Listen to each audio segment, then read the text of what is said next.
Hello guys, welcome back to our YouTube channel easy learning hacks. So आज का हमारा topic है fictional case to understand our criminal justice system. Let's begin. देखिए, fictional मतलब होता है फैब्रिकेटेड, ऐसे इवेंट्स जो सिर्फ स्टोरीज या प्लेस तक सीमित है और कभी एक्चुअल में एग्जिस्ट नहीं किए। ठीक है, तो वैसे हम एक फिक्शनल केस देखेंगे, लेकिन इस फिक्शनल केस से हम क्या करेंगे, इस फिक्शनल केस से हम बहुत सारी चीज़ें सीखेंगे। क्या आपने कभी फेयर ट्रायल के बारे में सुना है, या एफआईआर के बारे में सुना है, या पब्लिक प्रोसिक्यूटर के बारे में सुना है?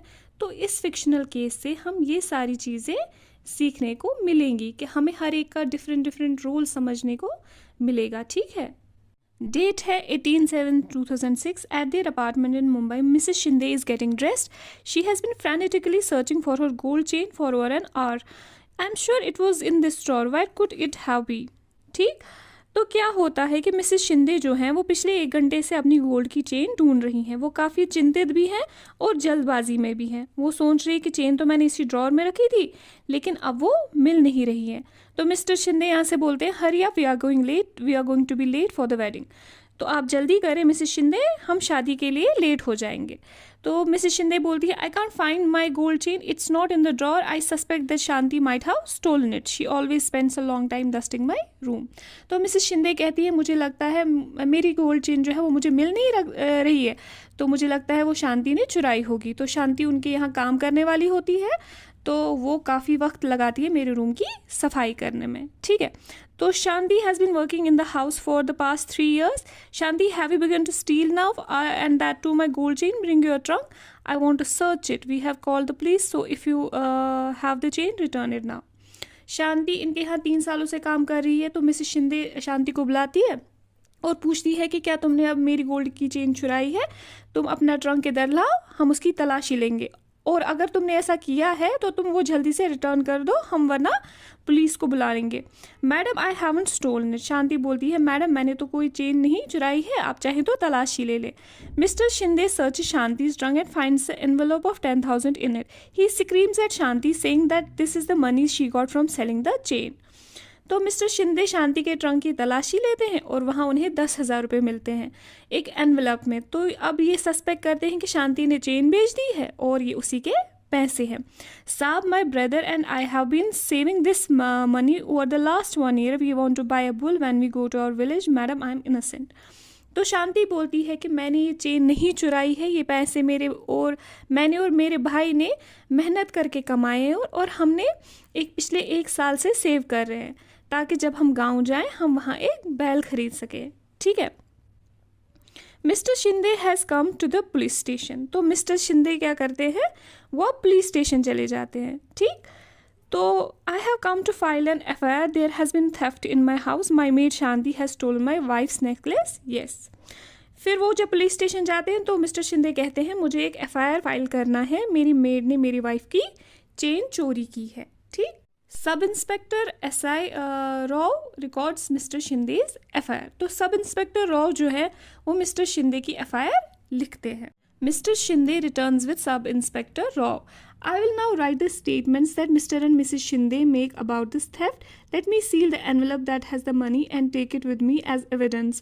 I am arresting Shanti and taking her to the police station. Please don't let me take him.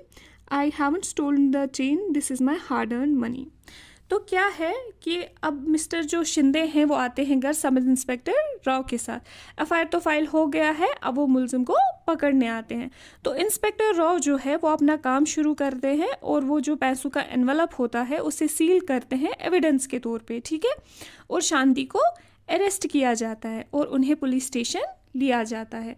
तो शांति फिर से कहती है कि ये मेरा हार्ड अर्न मनी है, मैंने चोरी नहीं की है। उसके बाद क्या होता है, उसके अगले दिन होता है ये कि Sushil, Shanti's brother, arrives and pleads with SI Rao to release Shanti. She has been arrested for the theft of a gold chain, you can go to the court and get a bail order, but where will I get the money to hire a lawyer and who will stand as surety for her, you have taken all of our savings and sealed it. तो अगले दिन जब सुशील आता है, जो शांति का भाई होता है, वो बोलता है प्लीज़ मेरी बहन को छोड़ दीजिए। तो SI राव बोलते हैं कि मैं तुम्हारी बहन पे जो है वो इल्ज़ाम लग चुका है चोरी का। अगर तुम्हें लगता है कि तुम्हारी बहन बेगुनाह है तो तुम कोर्ट चले जाओ और उसके लिए बेल का ऑर्डर ले आओ। देखिए यहाँ पे आप समझे, हम इस स्टोरी के थ्रू पहले आपने क्या समझा, एफआईआर आपने देख लिया, पुलिस का काम देख लिया, अब बेल की बारी आती है। तो बेल क्या होता है? बेल मतलब एक टेम्पररी रिलीज होता है कि जब कोर्ट में मुकदमा नहीं चल रहा है तब तक आप जो है क्या कर सकते हैं, अक्यूज को बाहर ले आ सकते हैं, ठीक है, क्योंकि अभी तक वो गिल्टी प्रूव नहीं हुआ है। लेकिन अब क्या है कि बेल में लगते हैं पैसे और लगती है श्योरिटी कि आपके बिहाफ पे कोई श्योरिटी दे कि हाँ इस इंसान ने ये क्राइम नहीं किया है, तो मैं श्योरिटी देता हूँ और ये बेल के पैसे रखो और अब कोर्ट में देखेंगे जो होगा, ठीक। अब सुशील क्या बोलता है यहाँ पे कि हमारे पास पैसे तो है नहीं लॉयर हायर करने को, और श्योरिटी कौन देगा?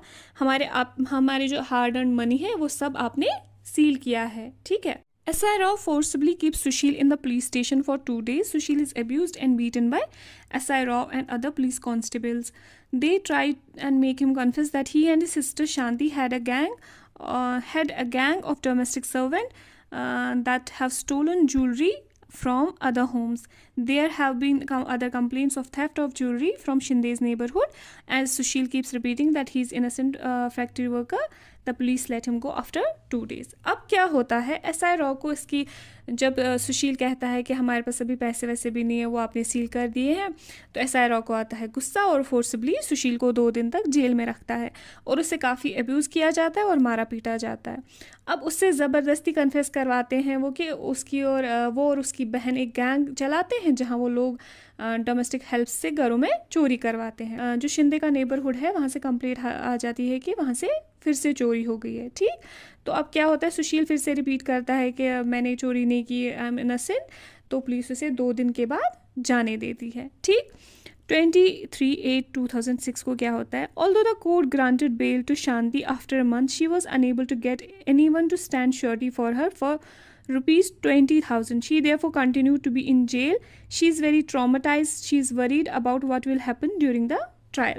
अब शांति को बेल दे दिया गया 1 महीने के बाद क्योंकि उनके पास श्योरिटी के 20,000 नहीं थे। अब वो बहुत परेशान होती है कि ट्रायल के टाइम क्या होगा, ठीक है। What will happen to me? I haven't done anything wrong. Yet I am behind bars just because madam suspects me and the money that we have been saving. Will I ever get it back? शांति अब यही सब सोचती रहती है कि मैंने तो कुछ गलत नहीं किया, मैडम ने मेरे पे सस्पेक्ट किया, तो अब क्या मुझे वो हमारा हार्ड अर्न पैसा वापस मिलेगा, क्या मुझे जेल से बाइज्जत बरी किया जाएगा।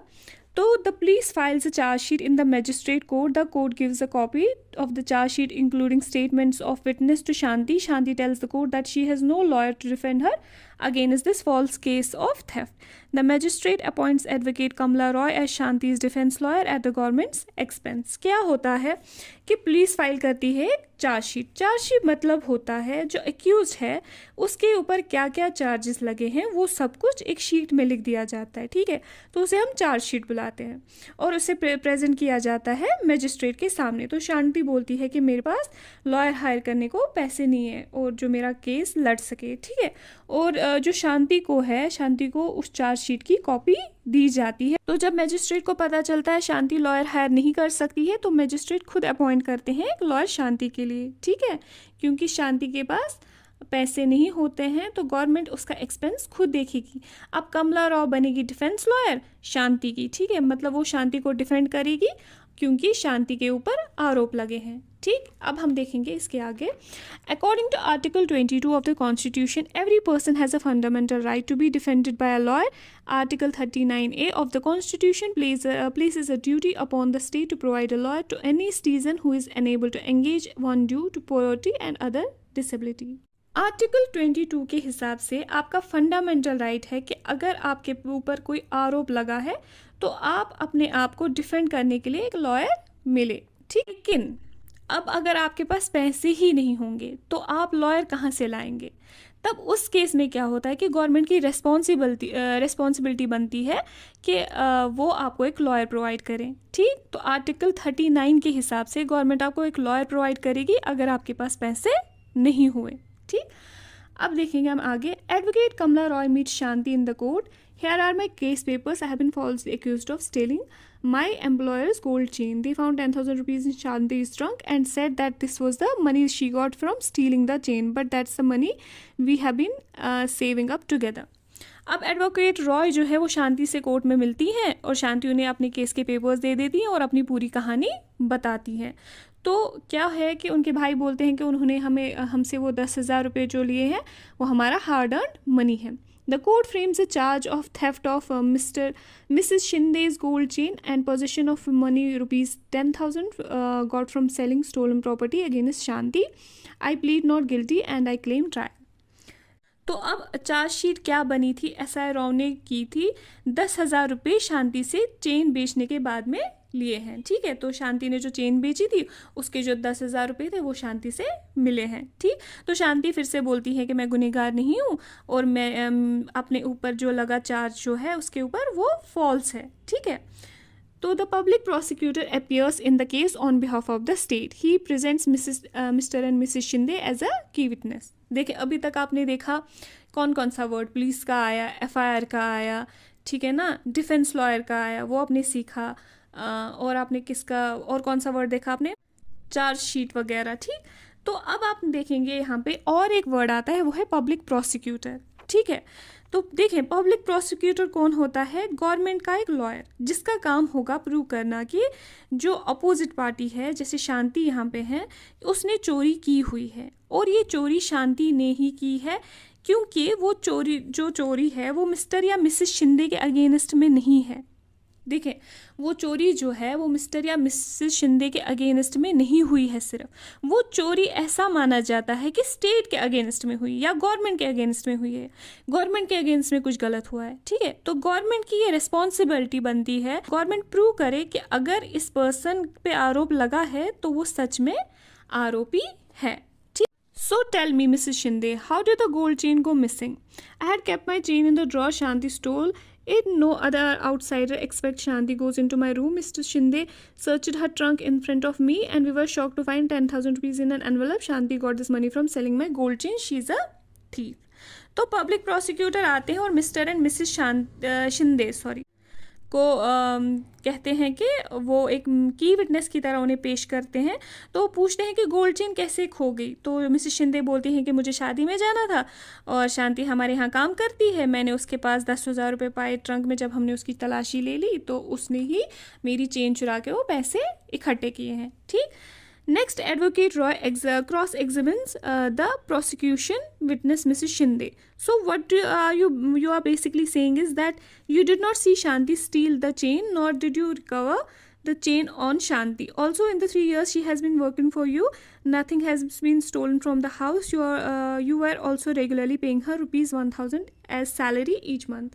तो अब डिफेंस लॉयर जो हैं वो क्रॉस क्वेश्चन करती हैं मिसेस शिंदे से और बोलती हैं कि अच्छा, तो आपने चेन थोड़ी ना पाई है उनसे, ठीक है, आपने तो 10,000 रुपीज़ पाए हैं और वो इन 3 सालों से आपके यहाँ काम कर रही है, आपने तो कभी कुछ नहीं खोया, उन्होंने मतलब कभी कुछ चुराया भी नहीं है, तो साथ में आप उसे रेगुलरली 1,000 रुपया पर मंथ सैलरी भी दिया करती थी। ठीक है, तो advocate Roy examines Sushil and his employer as defense witness. Through their testimony, she is able to show that the ₹10,000 found in Shanti's trunk could well be the earning of Sushil and Shant.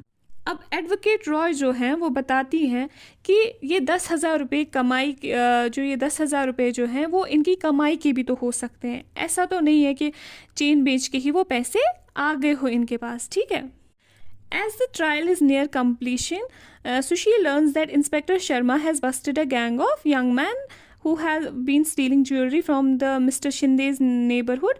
Since some of Mr. Shinde's son's friends are also part of this gang, Mrs. Shinde's chain has been found on them. Sushil tells Advocate Roy about this. Advocate Roy now calls Mr. Inspector Sharma as a defense witness. Inspector Sharma, can you show and tell us what you have found? अब जब trial चल रहा था तो सुशील को पता चलता है कि इंस्पेक्टर शर्मा जो है उन्होंने एक चोरों की गैंग को पकड़ा है जिन्होंने मिस्टर शिंदे के नेबरहुड से चोरी की और वहीं से उनको पकड़ा गया है और उनमें से एक लड़का जो है वो मिस्टर शिंदे के बेटे का फ्रेंड भी है और मिसेस शिंदे के जो चेन है वो उनके पास मिलती है। तो एडवोकेट रॉय इंस्पेक्टर शर्मा को भी एज डिफेंस विटनेस के तौर पे बुलाती हैं। अब वो चेन दिखाती हैं और वो आइडेंटिफाई हो जाती है, वो चेन जो है वो मिसेस शिंदे की है। ठीक है, Here's the chain that has been identified by Mrs. Shinde as hers. We busted a gang of boys who had stolen the chain. These boys have admitted that they stole the chain. और उन्हें वो admit करते हैं कि हाँ chain हमने ही चुराई थी. ठीक है. The judge hears the testimony of all the witnesses. After the testimony of Inspector Sharma, Advocate Roy argues before the judge that it has now been established that Shanti is innocent and should be acquitted. अब जज ने सारी कहानी सुनी और judgement अपना रखा कि शांति जो है वो इनोसेंट है और उससे बाइज्जत बरी किया जाए. ठीक. शांति, you are hereby acquitted of the charge of theft. The police will hand over you the rupees 10,000 that they had sealed. In my written judgment, I have made it a point to highlight SI Rao's role in conducting such a shoddy investigation that made you spend time in jail. अब जज बोलते हैं कि जो आपके 10,000 रुपये हैं वो इंस्पेक्टर रॉ से वापस दिलवाए दिए जाएंगे आपको, और इंस्पेक्टर रॉ को भी देख ही लिया जाएगा क्योंकि उन्होंने ऐसी केयरलेस इन्वेस्टिगेशन की है जिसकी वजह से आपको इतना टाइम जेल में स्पेंड करना पड़ा. ठीक है. तो ये थी स्टोरी. अब आपने इस इंसिडेंट से क्या देखा? आपने इससे देखा कि 4 की प्लेयर्स जो हैं क्रिमिनल जस्टिस सिस्टम में वो है police, public prosecutor, defence lawyer और जज. ठीक है. तो अब आपने उनके सबके रोल्स ऊपर वाले केस में समझ ही गए होंगे. ठीक है ना. सारे अपना अपना इम्पॉर्टेंट रोल प्ले करते हैं स्टार्टिंग से ही. देखें, जैसे पुलिस का रोल आपने देखा इंस्पेक्टर रॉ और इंस्पेक्टर शर्मा का. फिर आता है डिफेंस लॉयर. वो कौन थी? कमला रॉय, जो शांति को प्रोवाइड की गई थी गवर्नमेंट के थ्रू. उसके बाद आपने पब्लिक प्रोसिक्यूटर का देखा जो ये प्रूव करता कि शांति जो एक्यूज थी उसने चोरी करी है. ठीक है. और लास्ट में जज जिन्होंने अपना जजमेंट सुना दिया. तो ये एक फिक्शनल केस के थ्रू हम समझने की कोशिश कर रहे थे कि कैसे हमारा जो क्रिमिनल जस्टिस सिस्टम है वो काम करता है. ठीक. देखिए, अब हमने इससे पूरा समझ लिया कि ये लोग कैसे काम करते और इनका रोल कितना इम्पॉर्टेंट है किसी भी केस को सॉल्व करने में. अब हम इन्हें आगे और डेप्थ में पढ़ेंगे. ठीक है. आगे के लेक्चर्स में हम इन्हें बहुत और ही अच्छे से पढ़ लेंगे.